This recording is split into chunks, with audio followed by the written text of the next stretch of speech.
बोले बाद में ले लियो काय के व्रत गए चलो व्रत खंडों में आया तो है वो त्रिच खंड वगैरह को व्रत को रिवीजन है तो व्रत में तो अभी प्रमेय होंगी व्रत में प्रमेय होंगी तो प्रमेय बोलो बेटा या फिर वामे ते वो बोलो तुम क्वेश्चन बोलो तब आवेगा साथ में मैं तो तुम्हें करा चुका हूँ कंप्लीट बहुत कर दो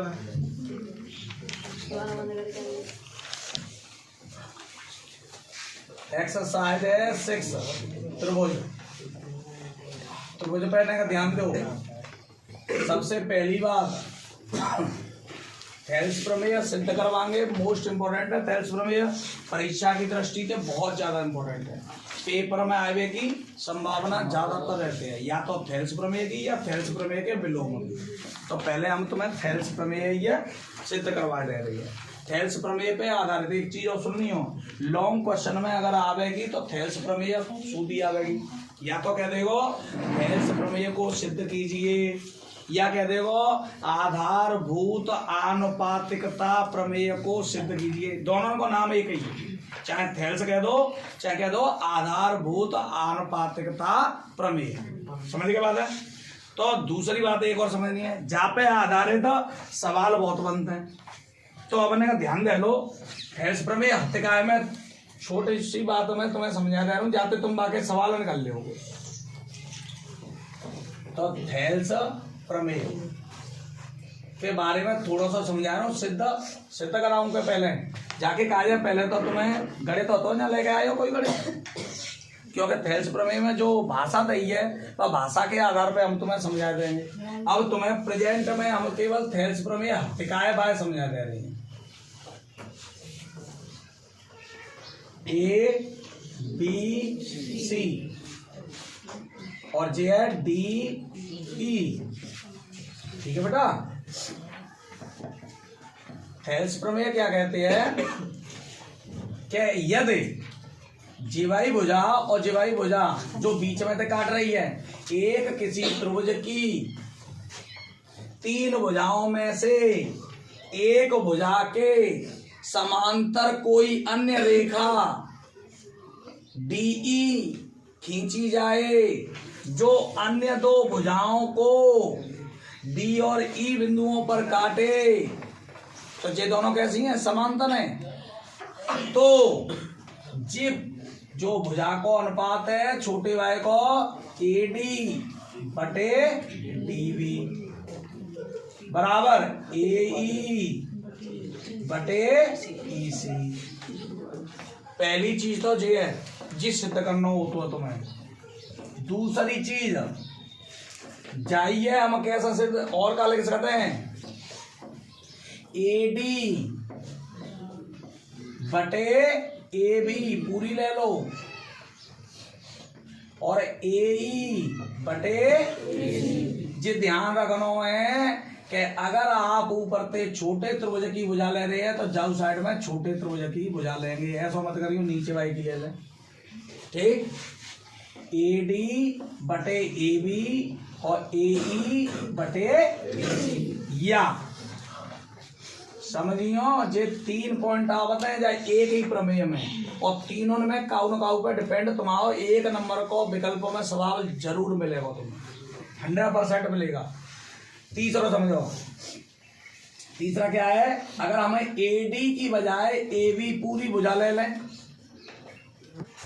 और नीचे वाली भुजाएं बट्टी में ले लें अनुपात में तो ऐसे ही जात्रफ AC पूरी ले ली और नीचे वाली भुजाएं EC अनुपात में ले ली तो ये 3 कंडीशन फॉलो होती है। अब जाए एक प्रमेय तो यही है थेल्स पर जाते जो दोनों ने हम सिद्ध कर सकते कभी कभार तुम्हें इससे इनमें से किसी को भी सिद्ध करवा सकता है परंतु अधिकतम सिद्ध करवे वाला पॉइंट जिन आवत पर बता दे रहा हूं मैं कर रहा हूं अगर XYZ आ जाए तो करेंगे कैसे तो समझ लो। जैसे आपने थेल्स प्रमेय जी ले ली है AD बटे DB बराबर AE बटे EC। अगर आपने क्या किया हमें निकालना AD बटे AB AD बटे AB तो अब सबनते पहले तो जाए पलट लो, सबनते पहले जाए पलट लो, डीबी बटे एडी, क्योंकि जो भाग निकाल न्योई को न्योई रखना हो तो हमें एडी न्योई को न्योई रखना है, तो भाई हम हर में लेंगे जी, ध्यान रखना है। जैसे हमें ईसी जामें डीबी न्योई को न्योई रखना है, तो जाए न्योई को न्योई डीबी न्योई को न्योई रखेंगे। क्लियर भाई? जो भी भाग हमें से जैसे हथ पाए वैसे ही रखना है। अब हमें यहाँ एडी रखना है, ऐसे ही ऐसे ही जावा एक सिद्ध करना हुआ तो एडी हम बटे में लेंगे, ऐसे ही ए ही रखना हो तो ए ही है बटे में लेंगे। तो जब जाए पलटेंगे तो जाओ पलटेंगे कि नहीं पलटेंगे, ईसी बटे ए, दोनों पक्षों में एक जोड़ने पर, दोनों पक्षों में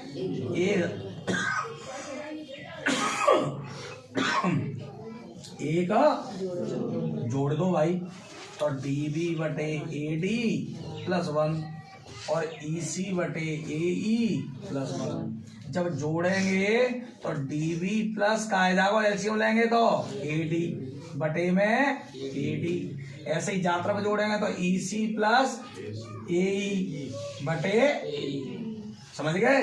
अब नया ध्यान दो, डीबी प्लस एडी और दोनों जोड़ देंगे तो क्या लिख देंगे, एबी लिख देंगे ना, तो ये लिख दो हमने एबी बटे एडी। ऐसे ही ईसी जे प्लस एई ऊपर भाव दोनों जोड़ देंगे तो क्या लिख देंगे, एसी। समझ में आ गई बात? अब हमें जो निकालना हो भाई पलट दो, जाए एडी ऊपर लाना हो हमें, है ना, तो जाए पलट दो। अगर ऐसा पूछ सका तो ऐसा सिद्ध करवाए सका तो बेटा अनुपात में होनी चाहिए बस, तो जाए पलट देंगे तो एडी बटे एबी बराबर एई बटे एसी। समझ में आई बात? अच्छा, अगर हमें जीवाव सिद्ध करना हो तो कैसे करेंगे? जी उप प्रमेय कहलाते हैं बेटा, जी कहाँ है, जी तो प्रमेय है और जाकी की जे उप प्रमेय है, उप प्रमेय। अब जो ध्यान रखना है, आप जो सोचे कि हमने एडी ऊपर लो है और ए बी नीचे लो है, तो हम जब पलट के ले सकते हैं, ए बी ऊपर ले लें और एडी बटे में ले लें। पर लेकिन ध्यान इतना रखना पड़ेगा आपको कि अगर बड़ी बड़ी भुजा ए बी पूरी ऊपर लई है तो जाओ तरफ ए सी ऊपर लेनी पड़ेगी तुम्हें पूरी भुजा, और एडी बटे में लई है तो जा तरफ ए बटे में लेनी पड़ेगी। समझ गए ना? मतलब सेम काम करने होते हैं दोनों साइड में, ऐसा ना कि एक साइड में अलग कर दें और दूसरी साइड में अलग कर दें। अगर अलग कर दोगे तो सवाल गलत है। क्लियर? समझ में आई बात? अब ने एक और ध्यान दो, जो बात क्लियर है गई, जो उप प्रमेय कहलाते हैं बेटा, क्या कहलाते हैं? उप प्रमेय। एक तो जी है गई, दूसरी समझो उप प्रमेय, ये तो है गई फर्स्ट, उप प्रमेय सेकंड। अब देखो मैंने जैसा तुम्हें बताया हुआ है, एडी बटे डीबी बराबर ए बटे ईसी। अब मैंने कहा कही है, जो हमें सिद्ध करना होता है उसे हर में रखते हैं, जो मतलब न्यू की न्यू रखना होता है। तो देखो जहाँ में डीबी न्यू की न्यू, तो डीबी नीचे ही है हर में, तो जहाँ में हमें बदलने की जरूरत है ना, दोनों पक्षों में एक जोड़ने पर, दोनों पक्षों में एक जोड़ने पर जब जोड़ेंगे तो एडी बटे डीबी प्लस 1 और एई बटे ईसी प्लस 1। एलसीएम लेंगे तो एडी प्लस डीबी बटे डीबी, जाको एलसीएम लेंगे तो एई प्लस बटे एडी प्लस डीबी बराबर का आ जाएगा एबी बटे डीबी, और एई प्लस ईसी बराबर का आ जाएगा एसी बटे ईसी। समझ गए? यही सिद्ध करना हुआ, दूसरों से सिद्ध है वो। अब कभी कभार तुम्हें कंफ्यूजन में डालने के लिए जो प्रश्न बनाने वाला होता है, यानी जो एग्जामिनर होता है, वो आपको कंफ्यूजन में डालने के लिए इसे घुमा देता है। कैसा घुमा देगा अपने समझ लो। अब जितना तुम जानते हैं कि साहब हम एक एक जोड़ देंगे निकल आगो, पर लेकिन कभी कभार तुम्हें घुमाए देवे क्वेश्चन है, उप प्रमेय दे देवे और प्रमेय सिद्ध करवाए दे। जैसे एक क्वेश्चन दे दो, क्या दो है कहा, ए डी बटे ए बी या जाइए ले लो, कौन सा ले लो, बात एक ही है। ए बी बटे डी बी बराबर ए सी बटे ई सी। तो सिद्ध करो ए डी बटे डी बी बराबर ए बटे ई सी। बताइए क्या करेंगे? घुमा लो क्वेश्चन, नेक घुमाओ बस और तुम कन्फ्यूजन हम करके और छोड़ के आवेंगे 100%। करेंगे? बताओ। लास्ट में तो कर ही देंगे। हाँ, लास्ट में कर ही देंगे, ऐसा नहीं काम चलेगा। समझ लो तरीका है, समझो वो तरीका वो बताएंगे हम तुम्हें क्या करना हो, तो वो पीछे ही कहानी है, पर पहले अब जाए समझो। पहले समझिए ए बी बटे डी बी दो है, हमें सिद्ध करना है ए डी बटे डी बी। ठीक है, तो हम दोनों पक्ष में थे जो निकालना होता है, जो सेम रखना होता है, बाय तो यूं ही लिखे रहेंगे। ठीक है, बा में तो को परिवर्तन यानी वो हर में ही रखना है, काय में रखना है, हर में। और क्योंकि जा में हमने क्या करो, जोड़ो दोनों पक्ष में, और जा में दोनों पक्ष में थे एक, दोनों पक्षों से एक घटाने पर, और जब घटाएंगे ए बी बटे डी बी -1 और जाता है ए सी बटे ई सी -1। जाको एलसीएम लेंगे तो डी बी और जिका आएगा A B minus D B, तो जिका आएगा ए सी माइनस ई सी बटे ई सी। क्लियर है बेटा? अच्छा, ए बी में थे डी बी घटाओ, अपना समझो ए बी पूरा है और जा में थे जाए घटा दें तो जी तो बचेगा, तो जाए लिख देंगे हम ए बटे डी बी। ए सी में थे ई सी घटा दो तो क्या बचेगा, ए बटे। बात समझ में आ गई? यही हमें सिद्ध करना, बात आई समझ में? ऐसे करके तुम्हें कंफ्यूजन में डाल सकते है। अब और थोड़ा सुनने का सुनो, पहले मैं जो बताए जा रहा हूँ भाई पहले ध्यान से समझो, अगली बात समझो। अब जे प्रमेयन पे आधारित सवाल कैसे बन जाए, बे सवालन समझ लो, संख्या दी जाएगी तुमने, एक नंबर का विकल्प तो 100% आना हो जाने थे। कौन से सूत्र पे आ जाए, जैसे चित्रभुज दे दो ए बी सी, कैसे दे सकता तो है, और जामे दे दी जी भुजा जी दे दी, और